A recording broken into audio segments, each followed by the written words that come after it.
ಈಗ ಇವತ್ತು ಮಕ್ಕಳು ಮಾಡ್ತಕ್ಕಂಥ ಪ್ರಯೋಗ ಮತ್ತು ಶಿಕ್ಷಕರು ಏನಪ್ಪ ಅಂದ್ರೆ ಇದಕ್ಕೆ ಸಹಕಾರ ಕೊಟ್ಟು ಕಲಿಸ್ತಾ ಇದ್ದಾರೆ. ಇಲ್ಲಿ ಸಾಕಷ್ಟು ಬೇವಿನ ಗಿಡಗಳಿದೆ ಎಲ್ಲ ಮೈದಾನದಲ್ಲಿ. ಬಿದ್ದಿರ್ತಕ್ಕಂಥ ಬೇವಿನ ಬೀಜ ಆಯ್ದು ಕಲೆಕ್ಟ್ ಮಾಡಿ ಮಕ್ಕಳು ಮತ್ತು ಟೀಚರ್ ಎಲ್ಲರೂ ಕಲಿತೆ ಮಾಡಿದ್ದಾರೆ.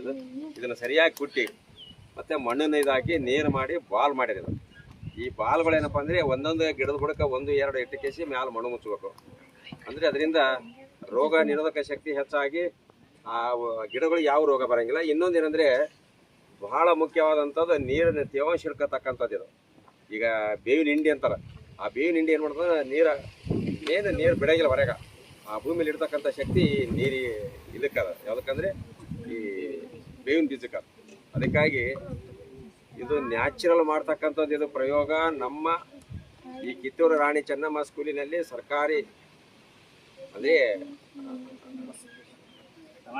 ಸಮಾಜ ಕಲ್ಯಾಣ ಇಲಾಖೆಯಿಂದ ಏನಪ್ಪ ಅಂದರೆ ಇದನ್ನು ನಮ್ಮ ಎಲ್ಲ ಸೆಲೆಕ್ಟೆಡ್ ಗುರುತಾಯರ ಪ್ರಿನ್ಸಿಪಾಲ್ ಮೇಡಮ್ ಆಗಿರ್ಬೋದು, ಎಲ್ಲ ಗುರುಗಳು ಸಹಕಾರದಿಂದ ಏನಪ್ಪ ಅಂದ್ರೆ ಮಕ್ಕಳಿಗೆ ಒಂದು ಒಳ್ಳೆಯ ಜ್ಞಾನ ಸಿಗ್ತಕ್ಕಂಥದ್ದು ಇದು.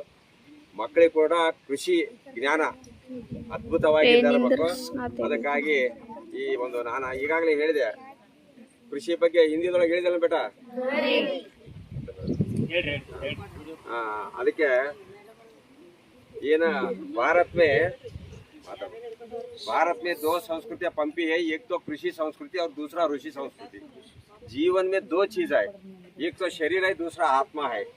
जीवन न केवल शरीर है, न ही आत्मा, क्योंकि शरीर के बिना आत्मा नहीं रह सकती, आत्मा के बिना शरीर नहीं रह सकता। कृषि संस्कृति शरीर के लिए है, ऋषि संस्कृति आत्मा के लिए है। कृषि संस्कृति और ऋषि संस्कृति जोड़ने के बाद ही भारतीय संस्कृति बनती है।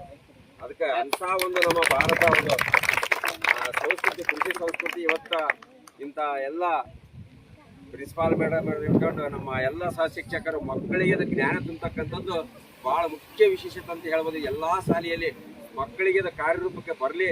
ಈ ನಮ್ಮ ಕಿತ್ತೂರು ರಾಣಿ ಚೆನ್ನಮ್ಮ ಸ್ಕೂಲಿಂದಲೇ ಪ್ರಥಮ ಅಂತಕ್ಕಂಥ ಮಾತನ್ನು ಹೇಳ್ತಾ, ಯಾಕಂದರೆ ಒಳ್ಳೆ ಹುಡುಗರು ಇಲ್ಲಿ ಮಾಡ್ತಕ್ಕಂಥವ್ರು ಕೂಡ ಶಿಕ್ಷಕರು ಕೂಡ ಭಾಳಷ್ಟು ಇದೆ. ಯಾಕಂದರೆ ಇದು ಕಂಪೌಂಡ್ ನಾನು ಒಳಗೆ ಬರಬೇಕಾದ್ರೆ ಗೆಸ್ಟ್ ಆಗಿದ್ದೀನಿ, ಕರೆ ಬರಬೇಕಾದ್ರೆ ಕೀಲ್ ತೆರೆದ್ಮೇಲೆ ಬಂದಿ ನಾನು ಒಳಗೆ.